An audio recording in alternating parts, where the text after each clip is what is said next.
a little windy today, so I'll try to keep the microphone protected. Today I want to talk about, oh my gosh.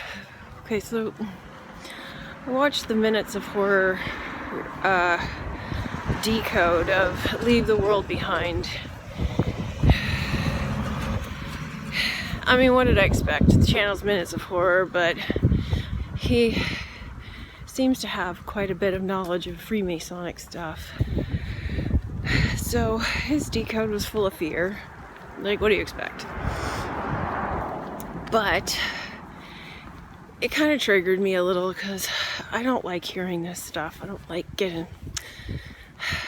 it when I hear channels like this get it wrong. But considering he's in the fear, that's what he's gonna see. That's what he's gonna talk about. And all the people in the comments are gonna agree with him because that's what they see too. But it's not accurate.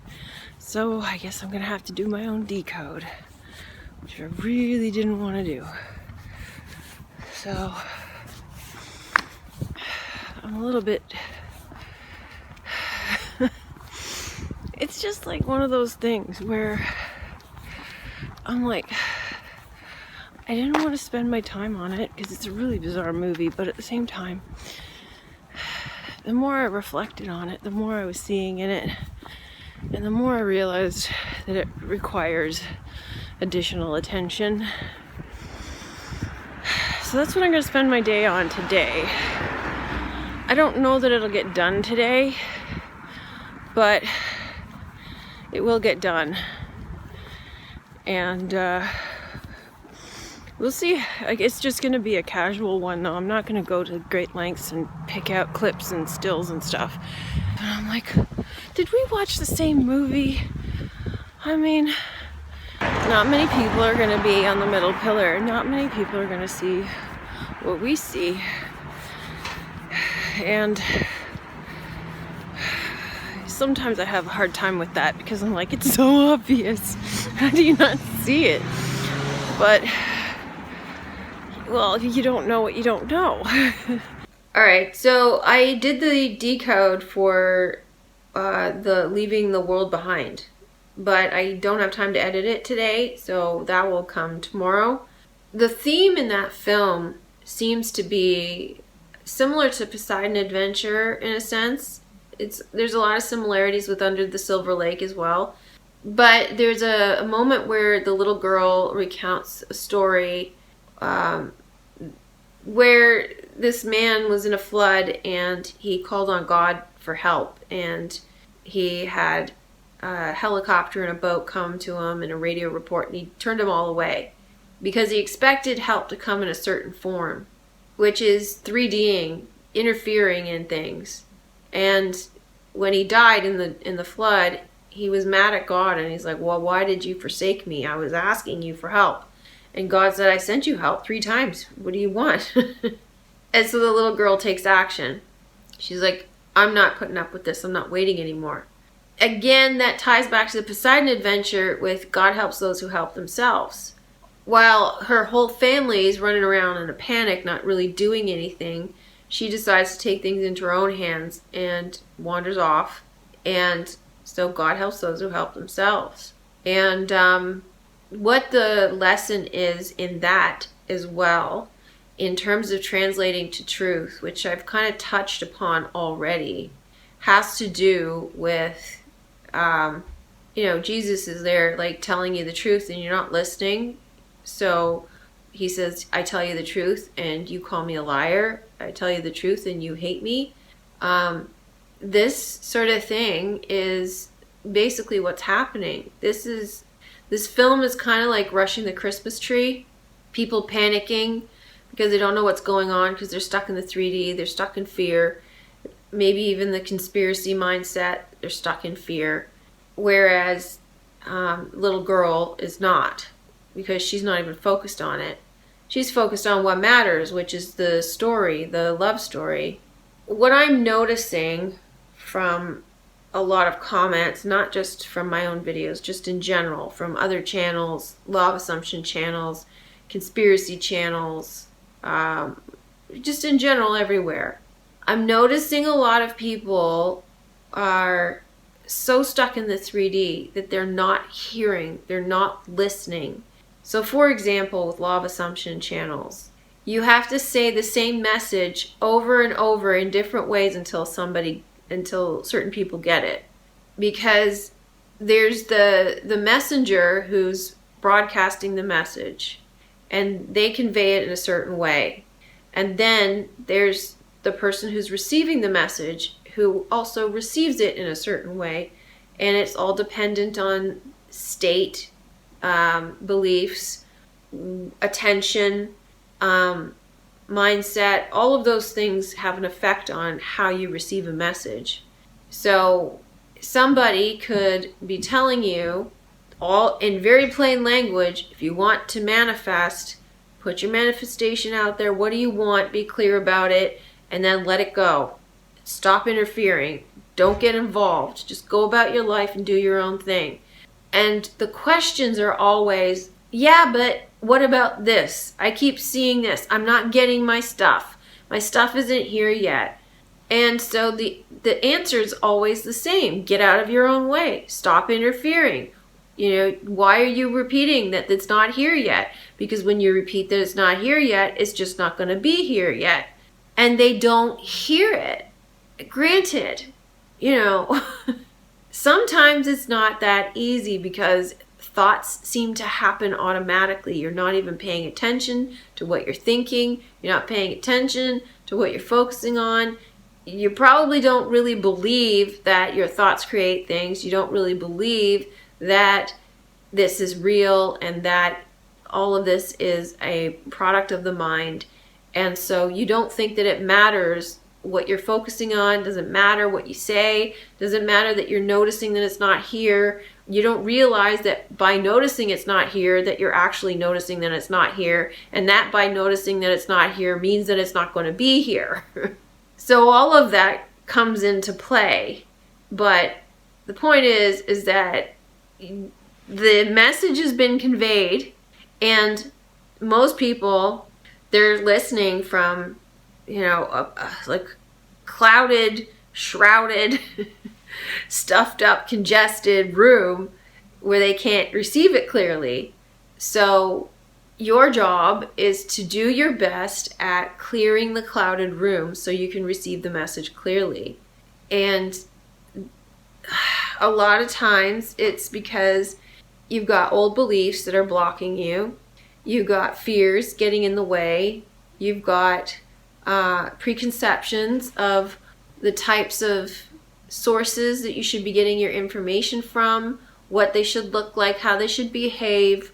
You've got preconceptions of what the truth looks like, what it sounds like, and all of that comes into play. And so you have to do the work. You're the one who has to clear away all those blocks so you can receive the truth. And you have to check within yourself to know that it's the truth for you. If you're not ready, then you're just going to be set in a certain mindset and you're not going to be able to get out of it.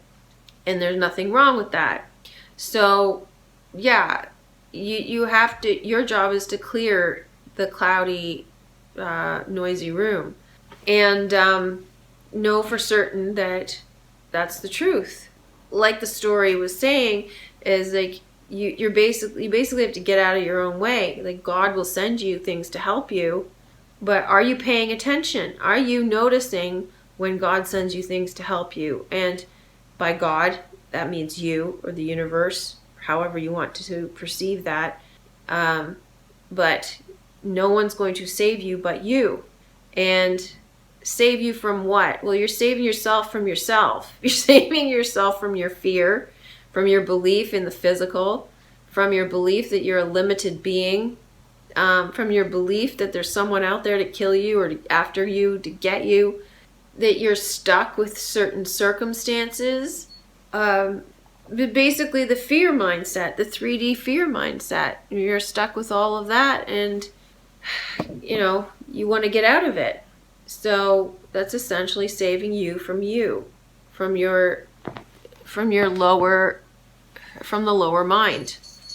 This is why nobody can tell you the truth. Like, they can tell you, but are you listening? And if you're listening, are you learning? Are you taking it in? Are you processing it? Are you making it, are you making sure that it resonates with you? Does it make sense? Is it the truth for you? And, you know, where are you going? I think is an important question, because a lot of people want to get out of here. They hate it here. They want to leave. They want to get out. But like I said, ask a better question, because it's not really a question. Saying, I want to get out. Well, what are you trying to get out of? Because you created it.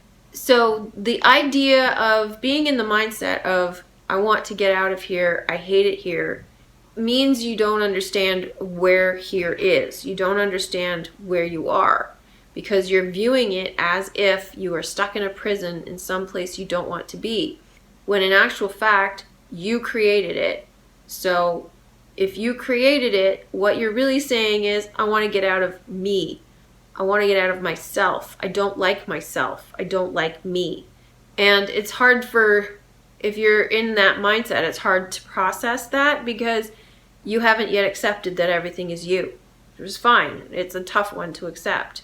But once you do, it frees you. And the reason it's tough is because you have to take responsibility for all of the things that you create, which is not as difficult as you think, because once you do, you start to see, first of all, it's all an illusion. It's not that bad. So if you're saying, I hate it here and I want to get out of here, why do you hate it here? What is it about the place that you hate? Where are you going to go? And where is here? What are you trying to get out of? So from my perspective, a better way to phrase that would be, I want to know where we really are. I want to know the truth. And if there's a way out, I would like to know what that is. How do I get out? How do I get out is more specific than, I want to get out of here, I hate it here. So paying attention to the quality of questions that you ask is more beneficial, because I hate it here, I want out of here doesn't get you anywhere. It keeps you in a loop.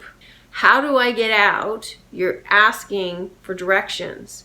So now you should be able to receive answers on how. But like I said, you have to accept the fact that it's all you. So you're asking to escape from yourself, which is not possible. So there is no way out. The only way out is within. So if you're asking for a way out, you're focused externally and you're not doing the inner work, you're not going within. It's difficult when you're stuck in 3D mindset to understand that all is mind and understand that connection, the mind-reality connection. But when you do, it's what starts to liberate you. God helps those who help themselves. Hearing the truth is part of it, but processing it and knowing it and internalizing it and practicing it is also part of it. Yeah, unfortunately, you have to earn it. It's not like a punishment earn, because it's not difficult. Like I said, it's as simple as asking the right question. So if you ask the question, the answer is given. You know, you got to change your perception. You got to change how you see the world. You got to change how you see yourself. You got to change your mindset from 3D to 5D, 3D to 5D, I guess. So you can't have the old mindset, which would be determined as ego mindset. You have to have heart mindset. So to go from ego to heart, you got to know how to do that, don't you? So it isn't just enough to be told, well, this is what you got to do. So how do I do it? So yeah, like, you have to do the work in the sense that it isn't just going to be handed to you on a silver platter. You're not going to get spoon-fed. The whole point is to exercise your autonomy. The whole point is to ask better quality questions. The whole point is to figure out the answers yourself. But you get help from other people, because we're all here to help with the ascension process. Some people have more information than others. Some people only have one piece of the puzzle, and some people are meant to help guide, while others are just meant to help guide their family or somebody else privately. You're just going to be stuck where you are until you see beyond it. And some people just simply won't. They're not meant to. And there are people who are going to stay stuck where they are. You look within to see how it shatters preconceptions. It shatters your perceptions and elevates your perception. So yeah, so tomorrow I'm going to be doing the decode, and I'm not quite sure yet how that's going to pan out, but it will be released on YouTube. So yeah, gotta go.